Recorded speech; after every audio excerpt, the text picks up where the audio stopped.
দর্শক, জুলাই সনদের কথা বলা হচ্ছে। জুলাই সনদ আসছে জুলাই মাসে, অর্থাৎ আগামী মাসেই জুলাই ঘোষণাপত্র আসবে। সেখানে কি হবে? বাংলাদেশের কি বড় ধরনের কোনো পরিবর্তন হবে? বাংলাদেশের শাসন ব্যবস্থায় পরিবর্তন হবে? বাংলাদেশের সংবিধানে কোনো পরিবর্তন হবে? বাংলাদেশের প্রেক্ষাপটটাই কি পরিবর্তিত হয়ে যাবে, নাকি এটা এক ধরনের ঘোষণা, যে ঘোষণার মাধ্যমে জুলাই আগস্ট যে বিপ্লব, সেই বিপ্লবে যারা নেতৃত্ব দিয়েছিল কিংবা সেই বিপ্লবে যা কিছু হয়েছে সেই সব কিছুর দায় মুক্তির একটা ঘোষণাপত্র? কোনটা আসলে সত্যি?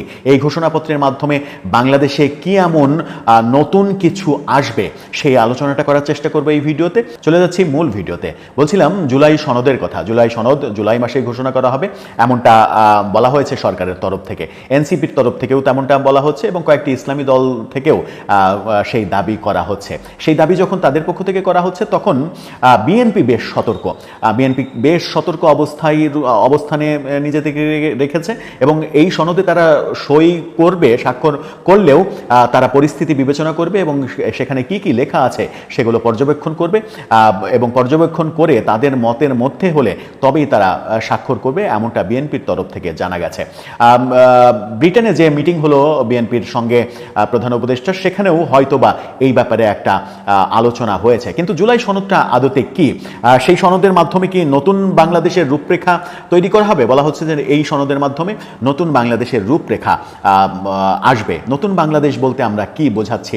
নতুন বাংলাদেশ বলতে কি ৭১ সালে মুক্তিযুদ্ধের মাধ্যমে যে বাংলাদেশের জন্ম হয়েছিল সেই বাংলাদেশটা পাল্টে যাবে? নতুন আরেকটি বাংলাদেশ আমরা পাবো, নাকি জাস্ট এটা সংজ্ঞা নির্ধারণের জন্যই বলা? ব্যাপারটা এখনো ধোঁয়াশা।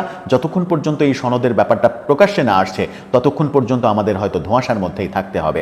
এরপরে বলা হচ্ছে দলগুলোর আগের মতো যখন ঐক্যমত্য নেই, দলগুলো জুলাই বিপ্লবের সময় যে একমত ছিল, একাট্টা ছিল, সেই ঐক্যমত্য যখন এখন দলগুলোর মধ্যে নেই, একটা দুইটা দল কিংবা দুইটা দল পাশাপাশি ইসলামিক দুই তিনটা দল, এই দলগুলোর মধ্যে ঐক্যমত থাকলেও বাকি প্রায় সবগুলো দল বিপক্ষে অবস্থান করছে, অর্থাৎ দলগুলোর মধ্যে স্পষ্ট দুইটা ভাগ হয়ে গেছে। তখন জুলাই সনদ বাস্তবায়ন করা বেশ কঠিন কাজ হবে বলেও অনেকে মনে করছেন, যখন বিএনপি ভাবছে যে তারা পর্যবেক্ষণে রেখেছে ব্যাপারটা, তাদের মতের বাইরে হলে তারা কোনোভাবে এটাতে সই করবে না। বিএনপি এক ধরনের দ্বিধায় রয়েছে বলা যায়।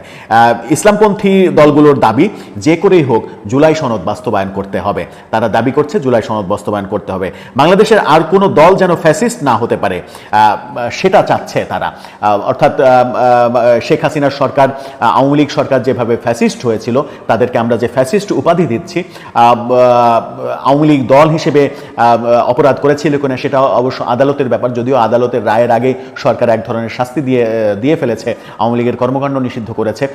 সেই কর্মকাণ্ডটাও চতুর্দিকে সমালোচিত হচ্ছে। কিন্তু বেশিরভাগ দল চাইছে যে আর কোনো দল যেন এইভাবে একনায়কতন্ত্র চালাতে না পারে, সেরকম একটা রূপরেখা জুলাই সনদে যেন উঠে আসে, সেটাই তাদের প্রত্যাশা।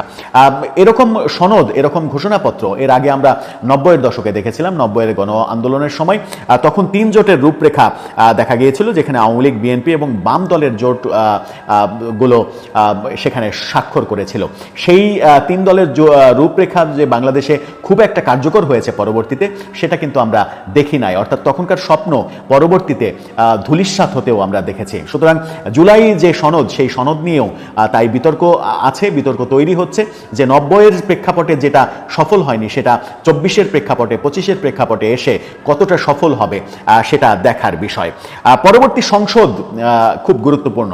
আপনি যে সনদ বাস্তবায়নই করেন না কেন, যে সনদই ঘোষণা করেন না কেন, পরবর্তী সংসদে সেটা পাশ করতে হবে। সুতরাং এই ক্ষেত্রে বিএনপি খুবই বড় একটা স্টেক হোল্ডার। বিএনপিকে আপনাকে আস্থায় রাখতেই হবে, কারণ দৃশ্যত এটাই বাস্তবতা যে আগামী নির্বাচনে বিএনপি ক্ষমতায় যাবে সংখ্যাগরিষ্ঠের দিক থেকে। বিএনপি যদি ক্ষমতায় যায়, তাহলে পরবর্তী সংসদে এই জুলাই সনদ বাস্তবায়নের ব্যাপারটা পাশ করতে হবে। যদি বিএনপি সংসদে পাশ না করে, তাহলে বিএনপি এখন রাজি হলেও সেটাতে আদতে কোনো যায় আসবে না। আর বিএনপিকে বাদ দিয়ে জুলাই সনদ বাস্তবায়ন খুবই কঠিন। সুতরাং সংসদের বাইরে আপনি যে ঘোষণাপত্রই তৈরি করেন না কেন, সংসদে পাশ করতে হবে সেহেতু এটার গুরুত্ব কতটা রয়েছে সেটা একটা বড় বিষয়। যদিও এনসিপি নেতারা বলছেন যে সংসদের ব্যাপার, সংসদে পাশ করার ব্যাপার যেন না থাকে, গণভোটের মাধ্যমে কিংবা অন্য কোনোভাবে জুলাই সনদ বাস্তবায়ন করতে হবে, যেন বাংলাদেশটাকে নতুন বাংলাদেশে রূপান্তরিত করা যায়, বাংলাদেশের শাসন ব্যবস্থা পরিবর্তন করা যায়, এমনকি তারা বাংলাদেশের সংবিধানটাকেও পরিবর্তন করতে চায়। এই ঘোষণা তো অনেক আগেই তাদের ছিল।